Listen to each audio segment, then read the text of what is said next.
Hi, everybody. This is Mrs. Contos. We're going to read chapters 9 and 10. Thank you so much for joining me again. Chapter 9. Just about everything that happened to me that summer happened because of Winn-Dixie.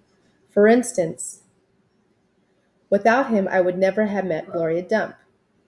He was the one who introduced us. What happened was this. I was riding my bike home from Gertrude's Pets, and Winn-Dixie was running along beside me. We went past Dunlap and Stevie Dewberry's house, and when Dunlap and Stevie saw me, they got on their bikes and started following me. They just wouldn't ride with me. They just rode behind me and whispered things, as I couldn't hear. Neither one of them had any hair on his heads, because their mama shaved their heads. Every week during the summer, because of the one time Dunlap got fleas in his hair from their cat Sadie. And now they looked like two identical bald-headed babies, even though they weren't twins. Dunlap was 10 years old like me, and Stevie was 9 and tall for his age.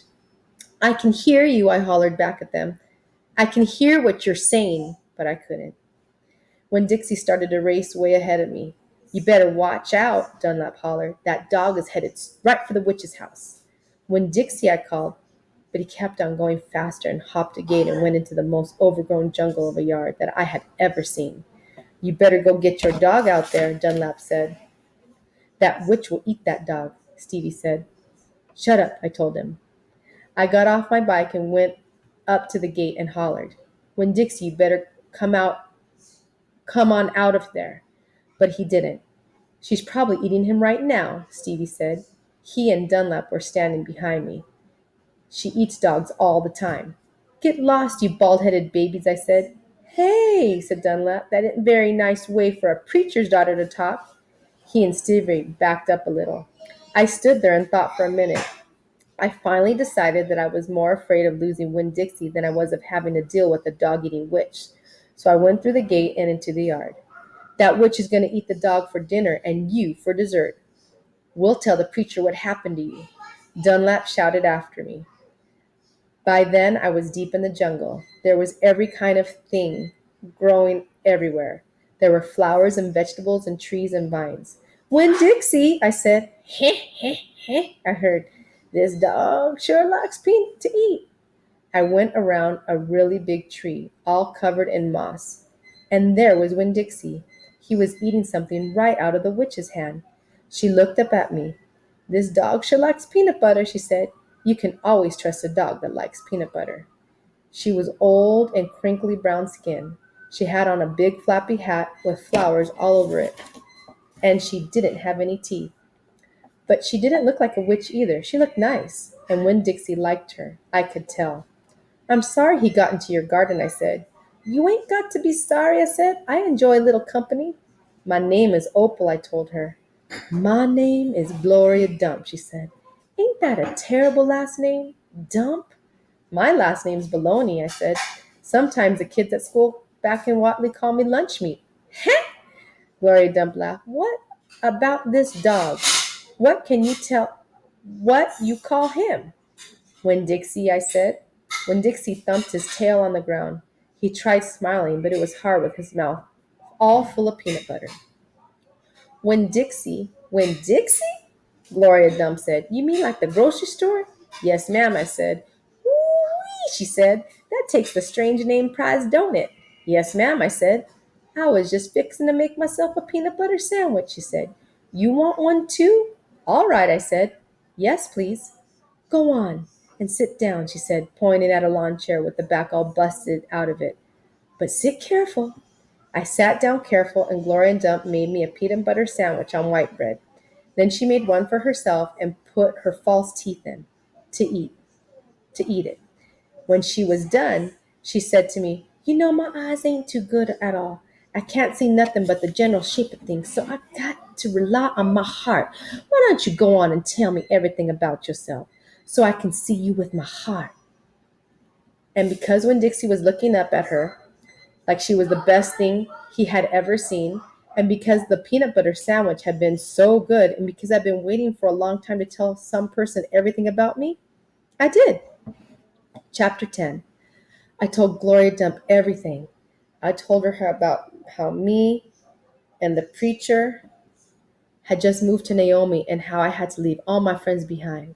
I told her about my mama leaving, and I listed out the 10 things that I knew about her. And I explained that here in Naomi, I miss mama more than I ever had in Watley. I told her about the preacher being like a turtle, hiding all the time inside his shell. I told her about finding Winn-Dixie in the produce department and how because of him, I became friends with Miss Franny Block and got a job working for a man named Otis and Gertrude's Pets. And I got invited to Sweetie Pie Thomas's birthday party. I even told Gloria Dump how Dunlap and Stevie Dewberry called her a witch, but I told her they were stupid, mean, bald-headed boys and didn't believe them, not for long anyhow. And the whole time I was talking, Gloria Dump was listening. She was nodding her head and smiling and frowning and saying, and is that right? I could feel her listening with all her heart, and it felt good. You know what? She said when I was all done. What? Could be that you got more of your mama in you than you just red hair and freckles and running fast. Really? I said, like what? Like maybe you got her green thumb. The two of us could plant something and see how it grows. Test your thumb out. Okay, I said. What Gloria Dump picked for me to grow was a tree. Or she said it was a tree. To me, it looked more like a plant. She had me, she had, she had me a dig. That's where it says, she had me dig a hole for it and put it in the ground and pat the dirt around it tight, like it was a baby and I was tucking it in the bed. What kind of tree is it? I asked Gloria. It's a wait and see tree, she said. What's that mean? It means you got to wait for it to grow up before you know what it is. Can I come back and see it tomorrow? I asked. Child, she says, as long as this is my garden, you're welcome in it. But that tree ain't gonna have changed much by tomorrow. But I want to see you too, I said. Said Gloria. I ain't going nowhere. I'll be right here. I woke Winn-Dixie up then. He had peanut butter in his whiskers and he kept yawning and stretching. He licked Gloria Dump's hand before we left and I thanked her. That night when the preacher was tucking me into bed, I told him how I got a job at Gertrude's Pets. I told him all about making friends in Miss Franny Block and getting invited to Sweetie Pie's party. And I told him about meeting Gloria Dump. Winn-Dixie lay on the floor, waiting for the preacher to leave so he could hop on his bed like he always did. When I was done talking, the preacher kissed me goodnight, and then he leaned way over and gave Winn-Dixie a kiss too, right on top of his head. You go ahead and get up there now, he said to Winn-Dixie. Winn-Dixie looked at the preacher. He didn't smile at him, but he opened his mouth wide like he was laughing, like the preacher had just told him the funniest joke in the world. And this is what amazed me the most. The preacher laughed right back. Winn-Dixie hopped on his bed, and the preacher got up and turned out the light. I leaned over and I kissed Winn-Dixie too, right on the nose. But he didn't notice. He was already asleep and snoring.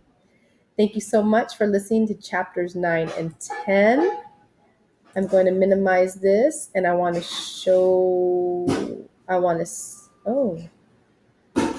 to reflect on a question. What questions do you have for the main character, Opal? If you can ask her 3 things, what 3 things would you ask her? And what's your prediction? What do you predict is going to happen next in the story? Thank you so much. Have a great day and stay safe. Bye.